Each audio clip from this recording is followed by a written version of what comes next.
Hi David, this is Pat.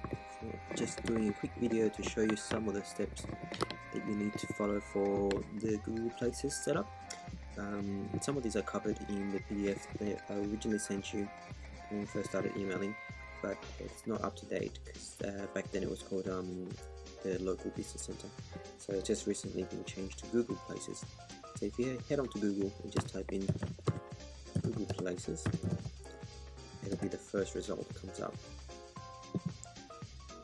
and then it'll take you to a window where you have to log in if you have an account already. If you don't, then you can sign up, but I'm assuming you have an account already since you've got the analytics set up, so you can use that same account. If you haven't done this, you might have already done this, so you would just log into your account. Yeah, I'm just using a dummy account now just to show you, and I'll take you through the process as if I was going to register for the Vikira. So if I add a new business, it'll ask you here to enter a phone number. So we'll enter the phone number and see if it recognizes the business.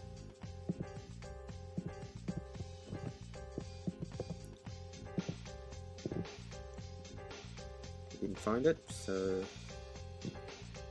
we'll just have to enter it from scratch. So just copy everything as is and fill out the information here, the address. It'll start getting the address, and it'll show you the address on the map on the right hand side. As soon as I put this information here,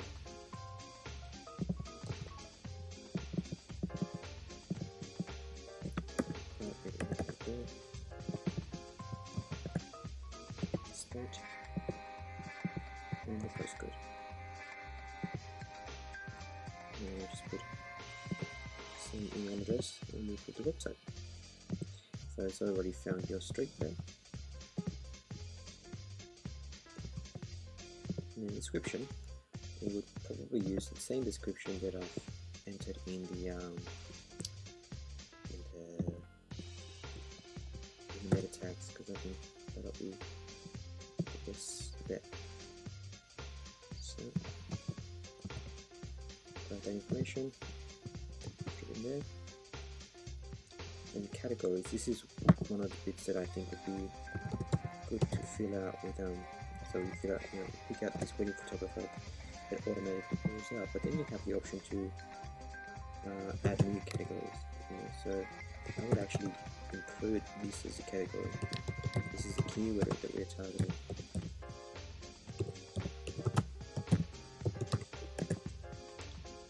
Okay, that adds it as a category. And then we add a second category, which was the other keyword that we're targeting now.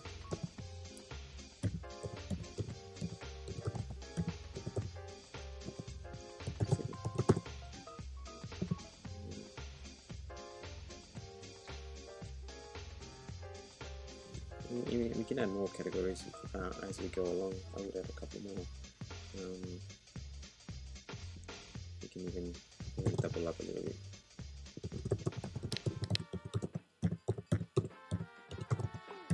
Pro wedding photographers.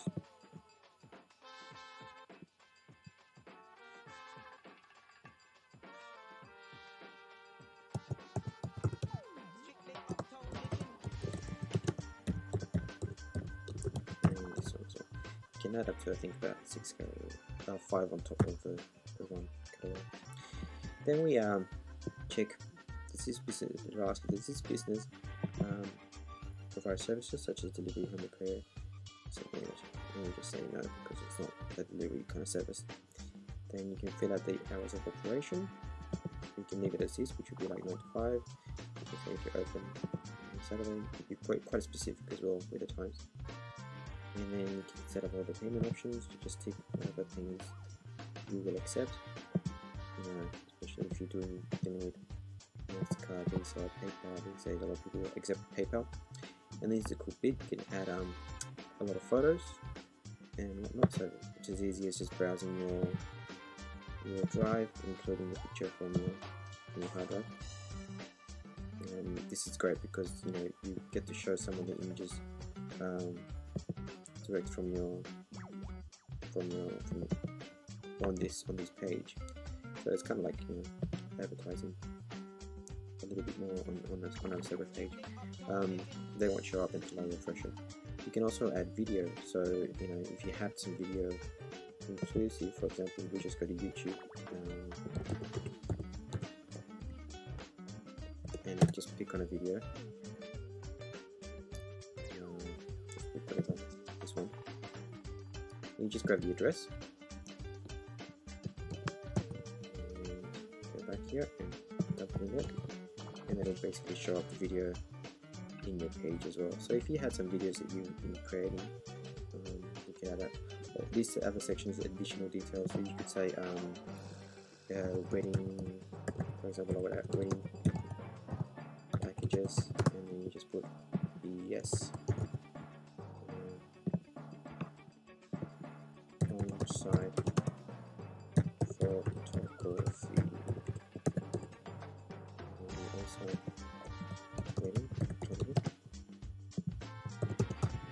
Yes, you can add as many as you want here. Studio shots. You know, you guys obviously would know this stuff better than I would, and etc. etc. And when you're ready, see all this information is being collated for your page. So when you're ready to fill it all out, you just press submit, and then it comes to this bit, which we're not going to do right now, but you have to validate your listing. So you could either do it by postcard, which just takes a couple of weeks, and I don't recommend do it. I much prefer using the phone service, which it hasn't given the option because I didn't put the final phone number on the listing. But yeah, you can do it. You can validate your details through Google. That way it doesn't think that it's just somebody random creating a business. So I'm not going to do that, otherwise I'll get a postcard sent to this address. But if you need me to do this whole process, I'm happy to do it for you, and it won't cost you anything. You just let me know. Although I would prefer to do it on your current Google account, so that we don't create multiple Google accounts for your business. Alright, well that's it. I hope that helps. If you're interested to know how this helps your site, it's obviously if you go to Google and you type in when we type in we type in such as some of the terms that we're typing in, like Sydney wedding photographer, rather than just being listed, like, you know, rather than just being listed here, you'll actually get listed in this section here, in the local business results. That's where you want to be. So that doing this, setting this up in Google Places will help you ranking there. What you can also do is encourage friends later on to put reviews, etc. in there, and that will, you know, improve your chances greatly. And when you make sure that the address that you've put in there is listed, or you should use the same sort of format to include that same address in other directories, like, you know, like Yellow Pages and City Search, etc. That'll help you validate this address and this entry for Google Places. Okay, I hope that helps, and hope to hear from you soon. Thanks, David.